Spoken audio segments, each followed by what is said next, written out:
Good evening, and welcome to Boring Books for Bedtime. I hope tonight's installment provides all the boredom your busy brain needs to quiet down and let you get some sleep for once. So lie back, adjust your volume, take a nice deep breath, and off we go. Tonight's selection comes by way of recommendation from one of our Patreon supporters. We're reading How to Get the Most Out of Your Victrola by the Victor Talking Machine Company, Camden, New Jersey, United States. Copyright 1919. Let's begin. Victrola is the registered trademark of the Victor Talking Machine Company, designating the products of this company only.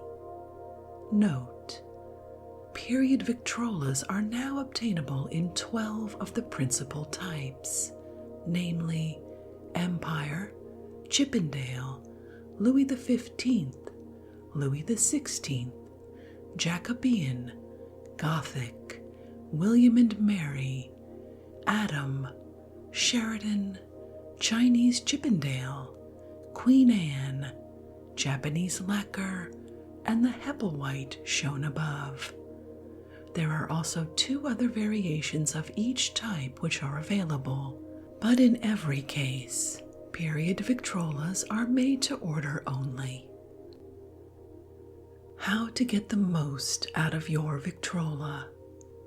Today, when for the first time you have brought a Victrola into your home, we wish it were possible to show you how much this, the most versatile and so the most satisfying musical instrument in all the world, can be made to entertain, to console, and to inspire. To say that the Victrola offers you, your family, and your friends all the music of all the world is to dismiss the subject with an entirely inadequate phrase, and so this booklet has been prepared to offer certain suggestions for your greater enjoyment of this, your newest, and we verily believe your happiest possession.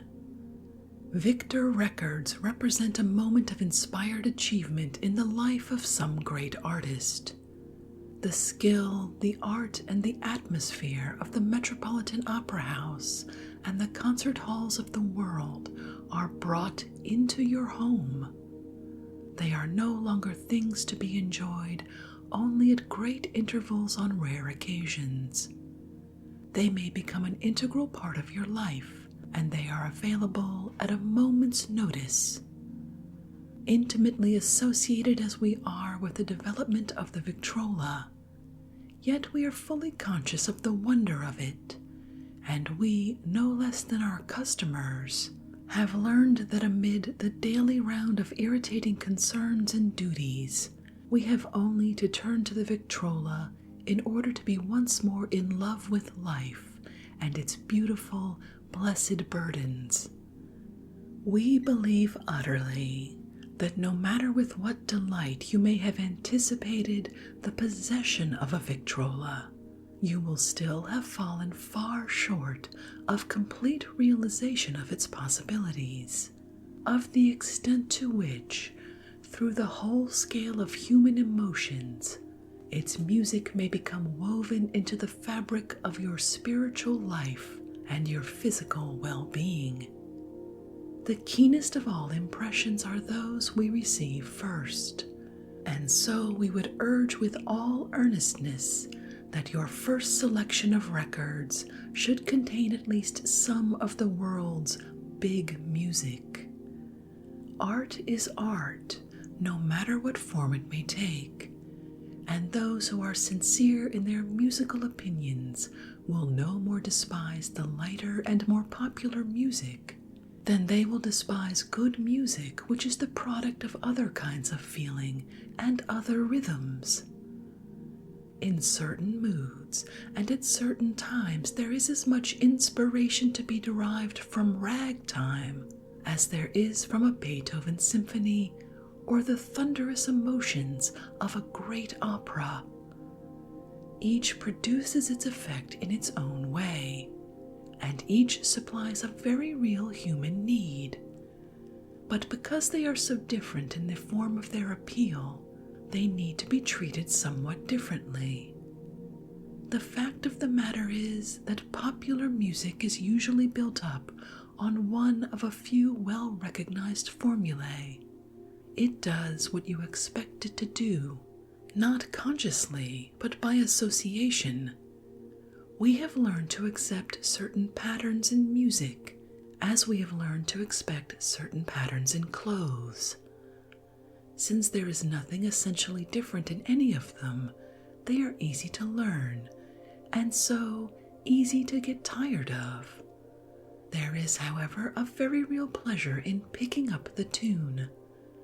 For a few days, we are quite happy in whistling or singing the new song. But once the new popular song is learned, then what?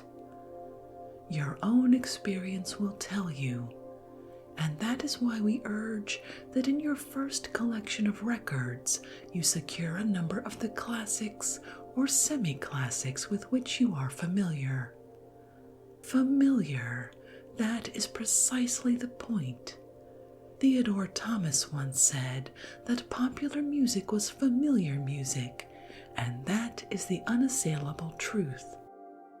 A Beethoven symphony may be as popular as the Rosary when enough people have become as familiar with it, and yet it may be a classic of the classics. Parenthetically, it might be said at this point that for those who do not sing or play, the Victrola is by far the quickest and simplest medium through which to pick up the new music. To illustrate by a concrete example, So Long, Letty, or Tipperary will keep a family full to the brim with bright, pleasant, joyful emotions for quite some little time.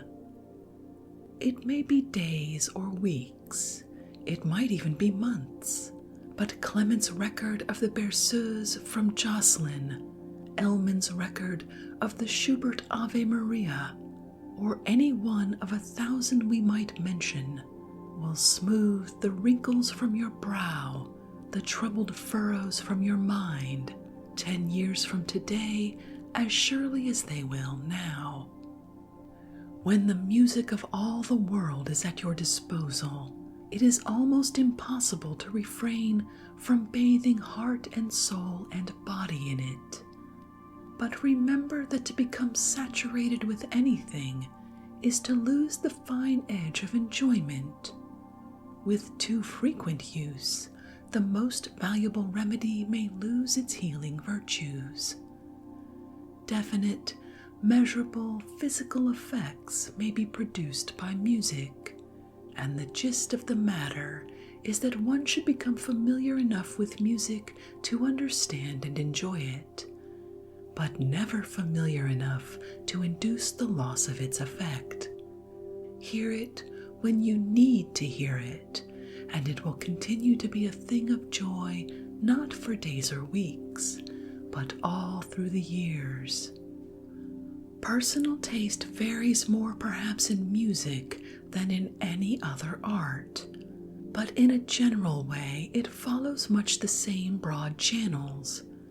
And in any case, the Victor Record Catalog, since it actually does contain almost all the music of the world by the world's greatest exponents of musical art, is a treasure house of untold satisfaction, and gives the widest possible scope for personal selection. The Victrola is not one instrument, but all of them. It is a voice, a violin, a trombone, or a symphony orchestra according to your will, and in making a selection of records, full advantage should be taken of this most extraordinary privilege. Making up a Victrola program for the entertainment of friends, calls for just the same variety and emotional balance as the professional musician strives to introduce into his own programs. But in this, you, as your own concert manager, enjoy a degree of latitude wholly beyond the reach of any single artist and any manager. For every branch of music, every type of music, and every medium of musical expression may be brought into play by the simple expedient of having a sufficiently large and sufficiently varied collection of records. In giving operatic programs, or in playing operatic records for your own satisfaction, the Victrola Book of the Opera will be an added source of pleasure and satisfaction, for it affords a clear, concise understanding of all the well-known operas, both as to music, plot, and dramatic action. Then, too, the pleasure you derive from operatic records may be similarly heightened by listening to the music with a libretto, which gives the foreign words used by the singer and an English translation of them. Those who are unskilled in languages usually experience some difficulty in pronouncing the names of composers, artists, operas, and opera characters, and there is an undeniable satisfaction in being able to pronounce such words correctly. This is really much simpler than it seems, and the list of such names furnished at the back of the Victor Record Catalogue, together with the additional pronunciations given in the Victrola Book of the Opera, and given also from time to time in the monthly supplements to the Victor Catalogue, will be sufficient for most purposes. We should like you, our newest customer, to realize that these suggestions we offer for your consideration are not mere hypothetical estimates, but conclusions proven by the sifted experience of years. We present them to you in order that in your home the Victrola shall be all that it may so easily become. The Grand Opera. Grand Opera is unquestionably the most stupendous experience available to the music lover, just as it is the ultimate ambition of those upon whom has been bestowed vocal talent in high degree. Splendor of music, magnificence of production are not the only elements which enter into the making of grand opera. The glamour of living romance is woven into it as well. Petrograd, Paris, London, scarcely a great love affair nor a great state intrigue, but some of its scenes have been enacted in the corridors of some one of the world's great opera houses. The passion and pain, the splendor and the treachery of passing generations in many lands form part of the unconscious atmosphere of grand opera. Just as there are some concert pieces with which every concert goer is assumed to be familiar, so there are certain operas which form a basis for discussion among well-informed music lovers. These are Faust, Il Trovatore, Aida, Madame Butterfly, La Bohème, Lucia, Rigoletto, Tannhauser, Lohengrin, La Tosca, Don Giovanni, Cavalleria Rusticana, I Pagliacci, and Carmen. There are many more which constitute part of the regular operatic repertoire, but to have a well-established viewpoint on these is to be capable of passing judgment on the rest. The Victrola, which permits one to repeat some aria, duo, trio, chorus, or whatever it may be, at will, affords an infinitely better opportunity to develop a discriminating taste in such matters than can be had by systematic attendance at grand opera performances, which obviously is quite impossible for the majority of music lovers. The keenest enjoyment of grand opera music, or for that matter any other kind of music, comes to those who listen to it with some sort of definite conception as to what it is all about, and the methods employed by the composer and the artists in telling the story. Grand opera is drama done in music instead of spoken words. In a novel, the author makes his characters do their own talking. He also describes what they do and how they are dressed. But more than that, he devotes pages to telling you what they thought. He tells you of the mental struggles that caused them to do or to refrain from doing.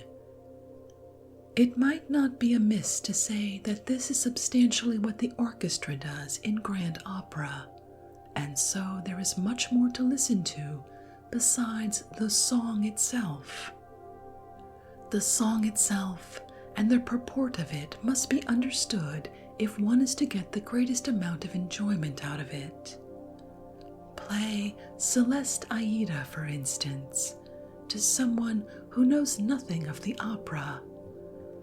The sheer melody of it will make an unquestionable appeal, but that appeal is 10 times more vivid when one knows who Heavenly Aida is and why her heroic lover bursts into song.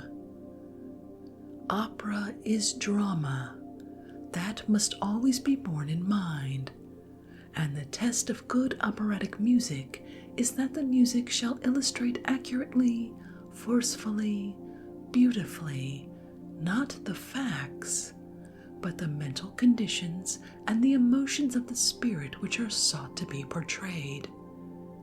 The facts are taken care of by the action of the plot, just as they are on the dramatic stage, and over and above the satisfaction derived from listening to the music, there is a delightful and limitless exercise for the intellect in seeing with what amazing subtleties of sound the composer has sketched the spiritual struggles of Thais or the Toreador.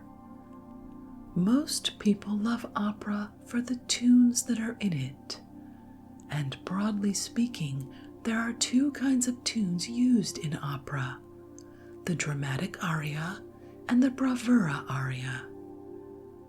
A dramatic aria, such as Un bel di Vedremo from Madame Butterfly, is a lyrical outburst of intensely emotional character, arising naturally from the dramatic situation.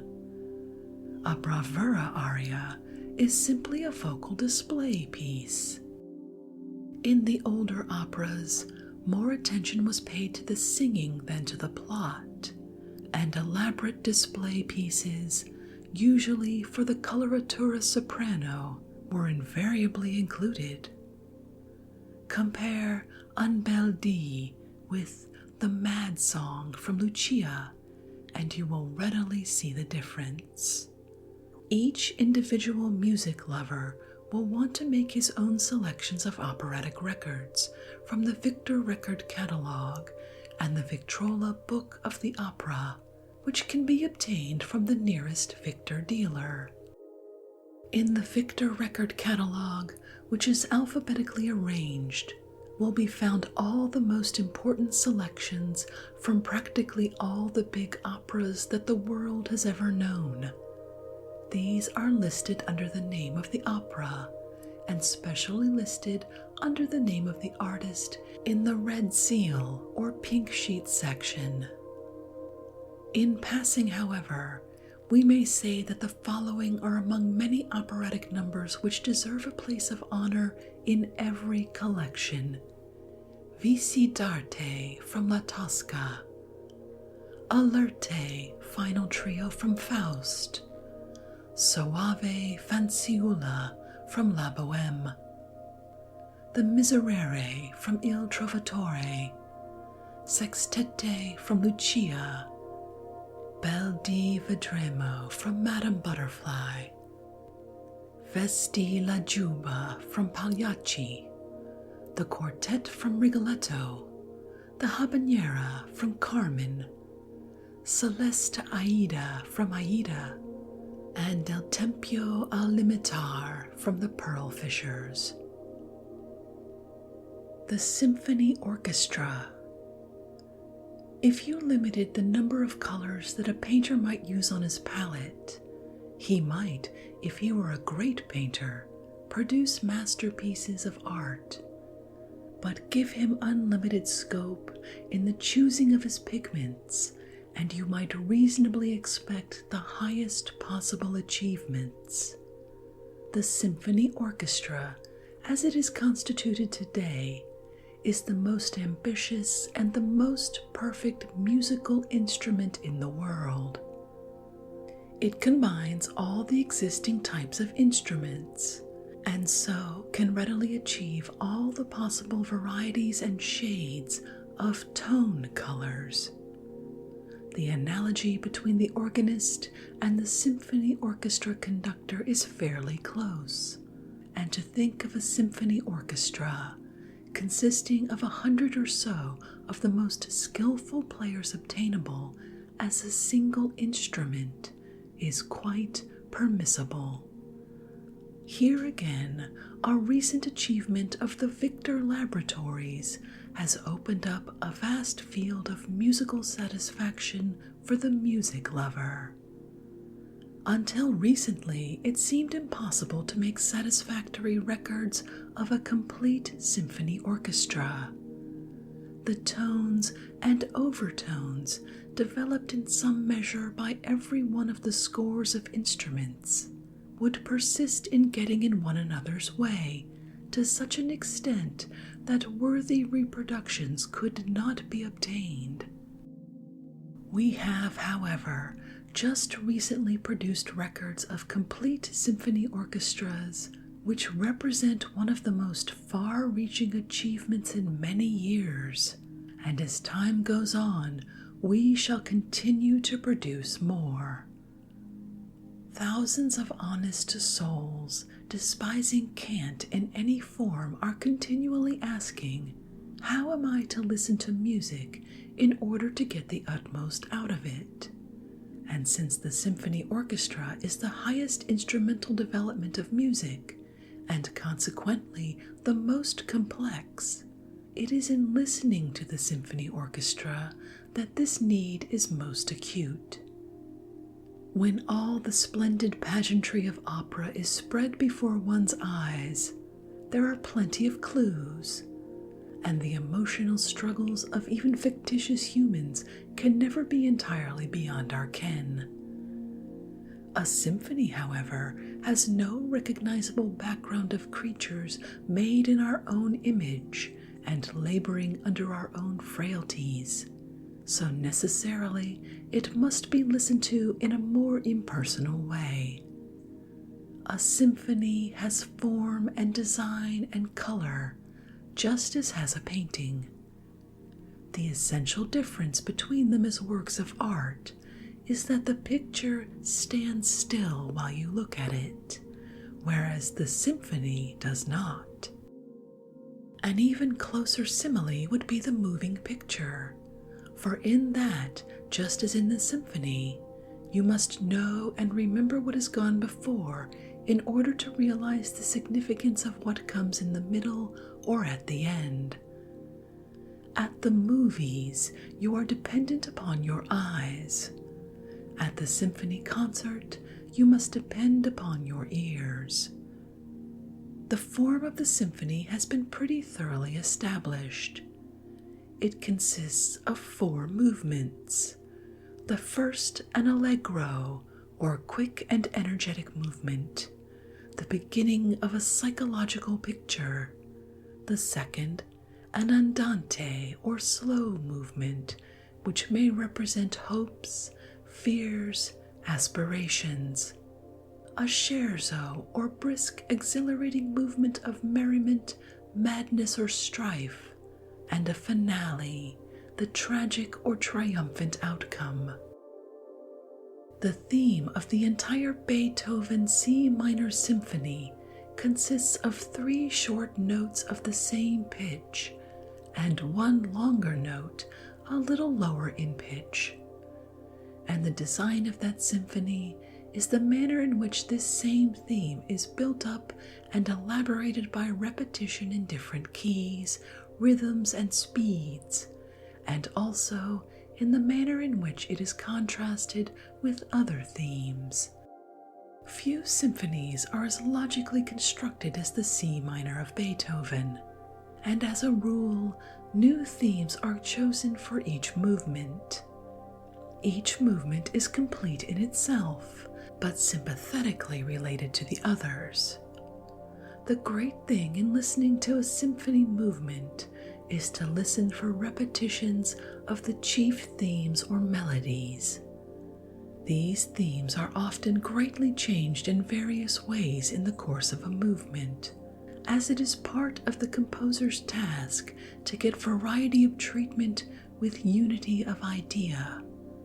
But he invariably contrives to give due prominence to his chief themes, and half the joy of listening to a symphony lies in recognizing the principal themes as they emerge from the mass of sound, clothed perhaps in new harmonies or new instrumental effects.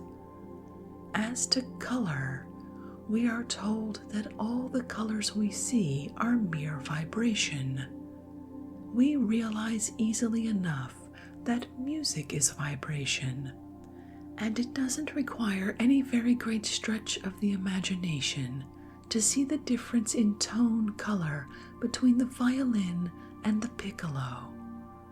When you can recognize these various elements in their varied forms, and recognize the different voices of the orchestra, you will have learned how the musical fans derive the maximum of mental satisfaction from the symphony. And for the reason that any obscure passage may be repeated as often as necessary, it is obvious that the Victrola must be of great assistance in developing a genuine sense of discrimination. Among the symphony orchestra records listed in the Victor catalog, we suggest that you make a point of hearing the Lohengrin Prelude, the Tchaikovsky Symphony in F minor, the Brahms Hungarian Dances, the Surprise Symphony, the Poet and Peasant Overture, the Mozart G minor Symphony, and the Invitation to the Waltz. Band music. Strange, but in all the varied developments of music and musical instruments, nothing quite touches our primeval spirit like the beating of the drum. Rhythm, it was the first music, and it will be a dominant factor in the last, no matter how we may dress it up or refine it to suit our civilized ears. The small boy, deaf to any other musical appeal, races down the street at the first blare of a band. In some measure, we are all children to the last, and so it is that the music of the band sets our hearts and feet to beating out its gallant measures. Moreover, such music produces definite measurable effects on the body, and it is well known that men march further and with less fatigue to the music of a band than they can without it.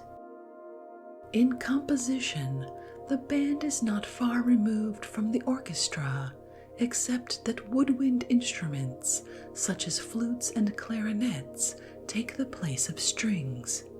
But the result is that the band in its own field of music more particularly stimulates activities of the body, where the symphony orchestra makes a stronger appeal to mental activity. There are hundreds of records of band music made by the most famous bands in the world, which will be found in the Victor record catalog under Bands. But as a working nucleus, the following selection of double-faced records may be welcome to those who are beginning to form a collection. Aida Grand March and Rondo Capriccioso, Vasella's Band. Lights Out and Washington Post, Victor Military Band. Stars and Stripes Forever and Fairest of the Fair, Sousa's Band. Chopin's Funeral March and Cujus Animum, Pryor's Band. Marsovia Waltz and Amina, United States Marine Band and Pryor's Band. Chamber music. When you hear a violin solo played with lots of double stopping, you find that the air develops a new richness of tone color, for the violinist is playing the air notes and certain other harmony notes at the same time. This is substantially what happens in the quartets and trios. One instrument or voice plays or sings the air, while the others play or sing harmony parts. And in the smaller groups of instruments, where there are only 3 or 4 parts, it is easier to follow the work of each instrument, and consequently, it is easier to get the musical pattern of the selection. The basis of chamber music is the string quartet, comprising 2 violins, viola, and cello. These instruments are, of course, alike in character, but each has its own peculiar quality of tone.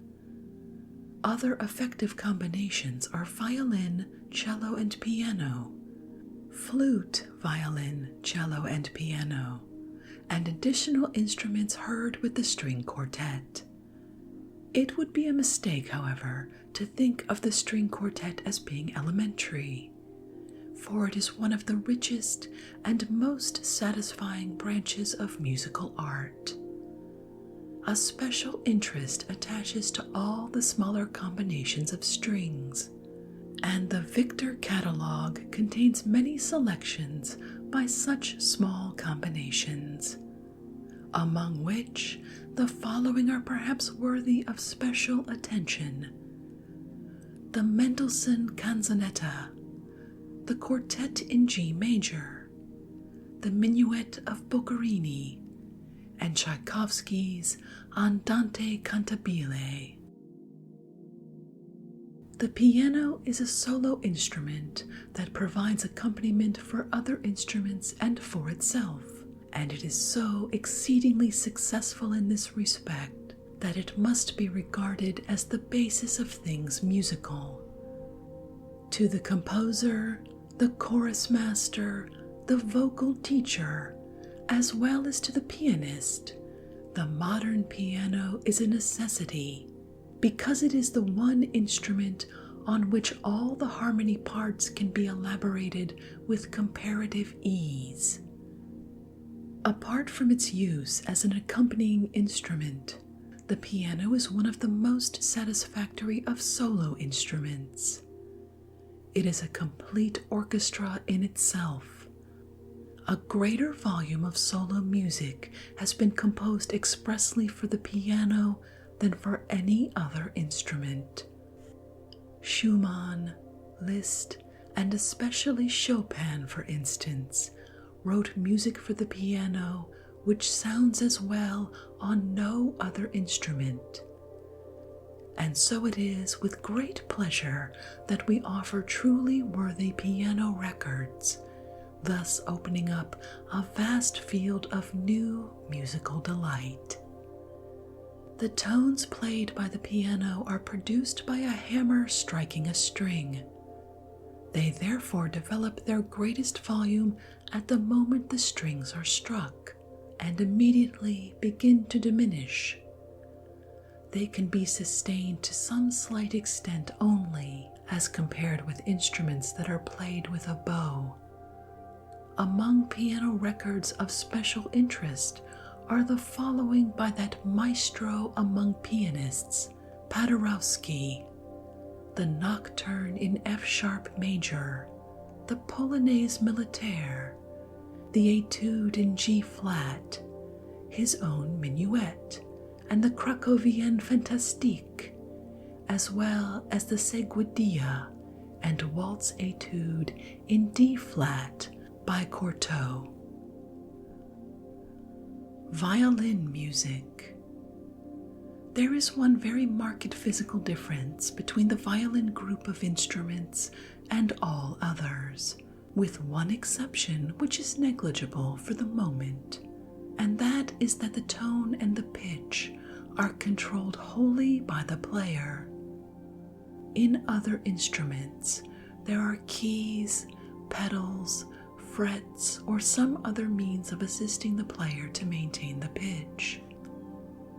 The violin has a plain fingerboard, strings, a bow, and the fingers of the violinist. What kind of tone will you get out of it? Will your tone be true to the pitch? That depends on you. And because of these things, the music of the violins is more intimate, more personal than that of any other instrument.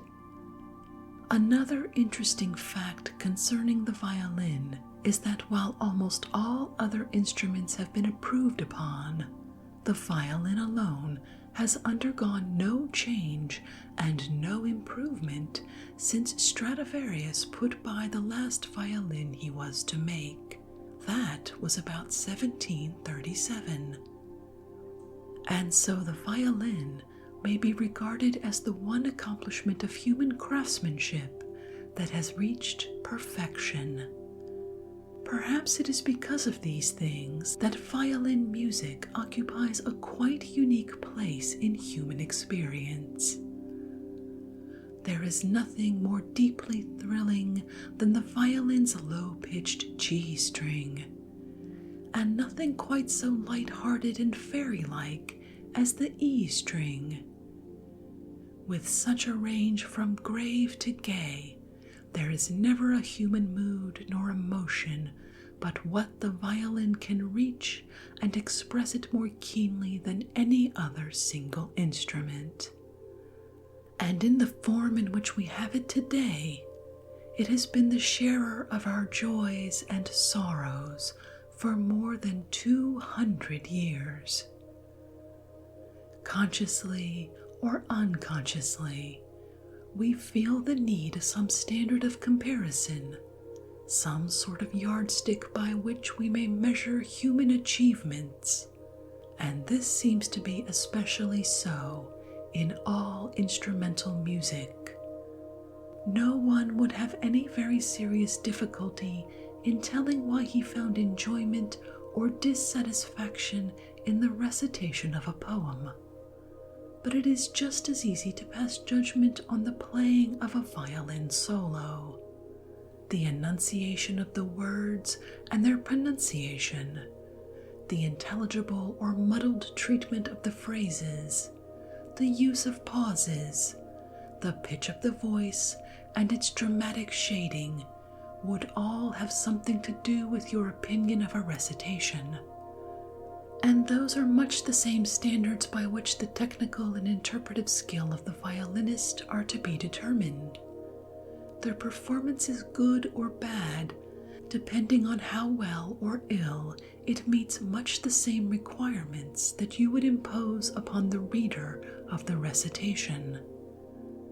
It is easier in the case of the poem, because we all get a good deal of practical experience in the delivery of words, whereas most of us have had no experience in the delivery of musical tones. To recognize these various effects and to appreciate the influence they have on the interpretation of the music is to enjoy an added pleasure in the world's best violin music, practically all of which will be found in the Victor record catalog by world-famous artists, If the Victrola, reproducing the music of the violin in all its exquisite beauty, could do no more than that, it would justify its existence by that one service alone. But shut your eyes, and the Victrola becomes whatever instrument you may wish it to be, including the most wonderful of all, the human voice. Whatever other records you may select, we feel very sure you will find untold satisfaction in any of the following: the Caprice Viennoise, the Schubert Ave Maria, the Scherzo Tarantella, the Humoresque, the Mendelssohn Concerto, the Nocturne in E-flat, and Moszkowski's Guitar. Sacred music. In the Dark Ages, when only might was right, it was the church that kept music alive, and today humanity responds more universally, perhaps, to the appeal of the good old hymns than to any other one type of music. No one will seriously deny that music is a necessary element in our lives when it can produce in the same listener the highest spiritual exaltation as well as the most frivolous gaiety. The inspiration to strive for an ideal, the will to be better than we really are. These things come to us most readily through music and afford an adequate refuge from the world, the flesh, and the devil, the triad which gives battle in every heart. Sacred music in all its many forms occupies a quite special position and carries a quite special significance. In all of it, there is the same basic effect on the mind, and one must be cold as ice not to feel the thrill of the full choir, the magnificent choruses of oratorio. All of these things are part of what the Victrola brings into your home and into your life. Reverence, or the brimming over of one's faith, does not manifest itself only under specially consecrated roofs. And in these exalted moments, it is good to know that the Victrola brings to you not only the music of the church, but the music of all faiths. It would be exceedingly difficult to suggest records of hymn tunes which would be of equal interest to everybody, but the Gluck and Homer duets, the Crucifix, the Palms, Elegy, the Angel's Serenade, the Mascagni Ave Maria, and the record of Come All Ye Faithful, in which chimes are used, are among those which make a very general appeal. Concert songs. There are those who will tell you that the highest achievement of vocal art is the concert song, and much may be said in justification of such a statement. Certainly on the concert stage, art is shorn of accessories. There are no borrowed effects and no borrowed interests. The composer, the accompanist, and the soloist stand alone at the bar of public opinion, and it would seem quite reasonable to suppose that only a consistent excellence on the part of all three would be sufficient to win the world's acclaim. One thing is very certain, that the concert song, like the violin solo, is a complete musical composition in itself. One needs to know no context, for there is none, and so none of its effect is lost. However that may be, opera and the symphony are available to only those who live in the big cities, or near enough so that frequent visits are possible. And so it happens that for the majority of us, a concert is about the biggest musical experience we can attain. For that reason, if for no other, concert songs mean more to the great majority than does any other form of music. One's enjoyment of any concert can be vastly increased by a little preliminary knowledge of the forthcoming program gained by means of the Victrola. And while it would be quite impossible to offer a list of all the concert songs which are available in the form of Victor records, the following will unquestionably satisfy the most discriminating taste. Voce de Primavera, Ah, Moon of My Delight, Leggero Invisible, A la Luz de la Luna, Oh, that we two were Maying, The Lullaby from Jocelyn, Caro mio ben, Lenille, and The Cry of Rachel. Popular music. Simple, catchy tunes have always caught the public fancy, and always will, for the reason that they supply a perfectly natural human need. That such music should soon lose its charm doesn't matter much, for the charm is real enough while it lasts.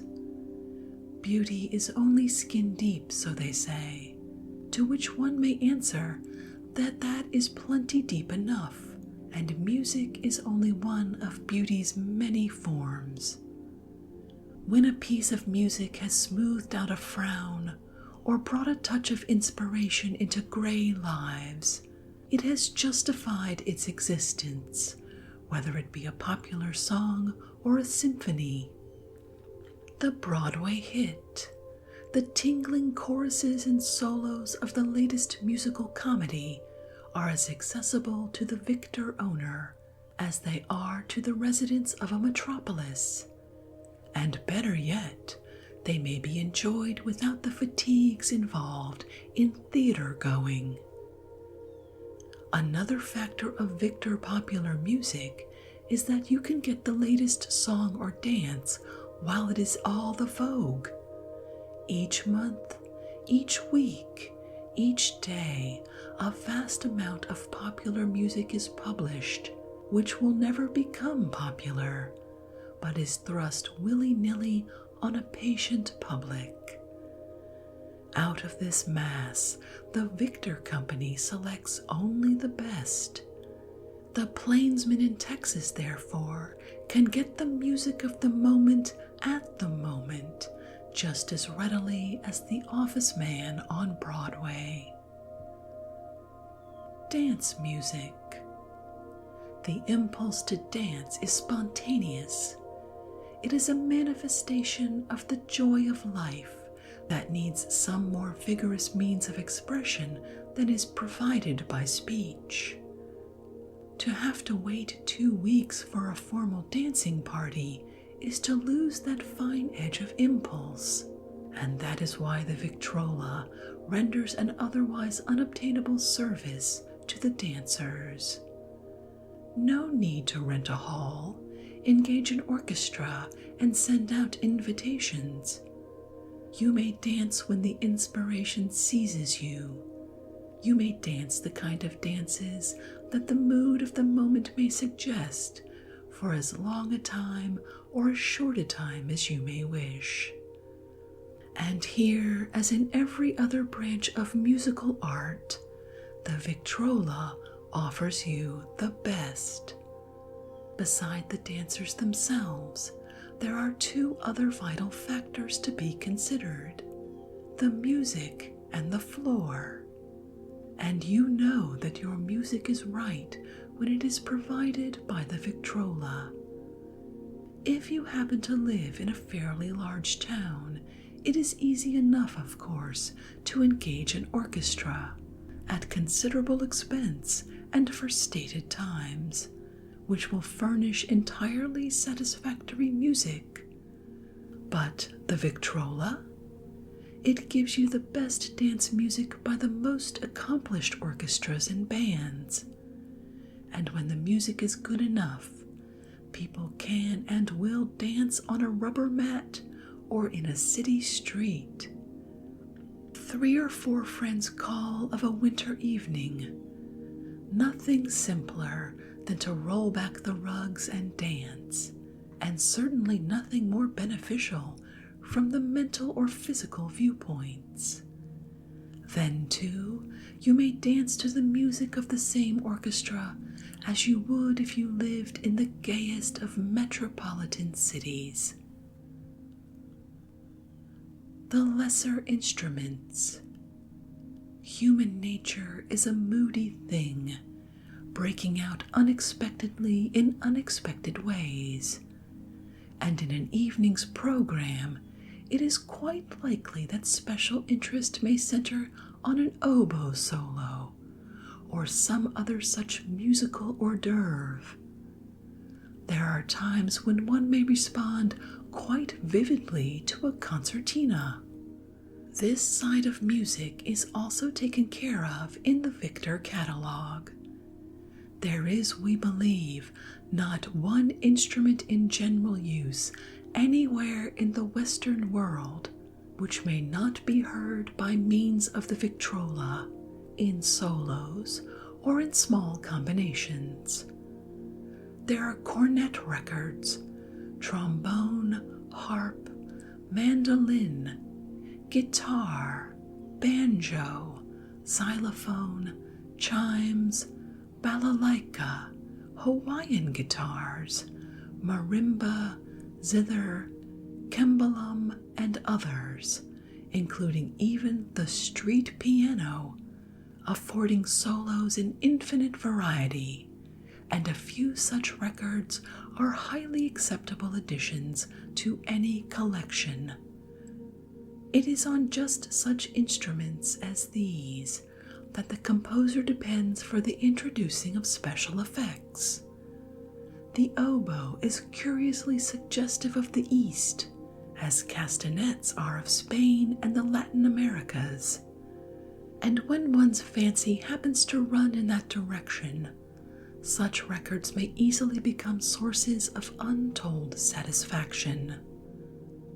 All musical composition simmers down to a question of saying the same thing in as many different and interesting ways as possible, and something of this applies to the building up of an evening's program. A record of Hawaiian guitars included in a program of better music is apt to be quite fascinating and serves to emphasize the tremendous versatility of the Victrola. The final choice of records must always be left to the individual buyer. We have already pointed out that personal taste differs widely in music, but with the idea of giving you all the assistance possible in a general way, we have compiled a few special lists. The nearest Victor dealer will be glad to give you every assistance in building up your own library of records, and play any records you may wish to hear without obligation. And with that, we'll end tonight's reading from How to Get the Most Out of Your Victrola by the Victor Talking Machine Company of Camden, New Jersey. My goodness, there was a lot more musical information than I was expecting in a guide for a record player. Catherine, thank you so much for this recommendation. If you'd like to read this work for yourself, you'll find a link to a free ebook version in the description of this episode. In that description, you'll also find a link to our Patreon page, where you can find out about exclusive perks for supporters of this podcast, including monthly episodes found nowhere else. If you'd like to connect or suggest a boring book you'd like to hear read, the best place to catch me is on Twitter at BoringBooksPod. I'd love to hear from you. Thank you so much for joining me this evening. Until our next boring book, good night.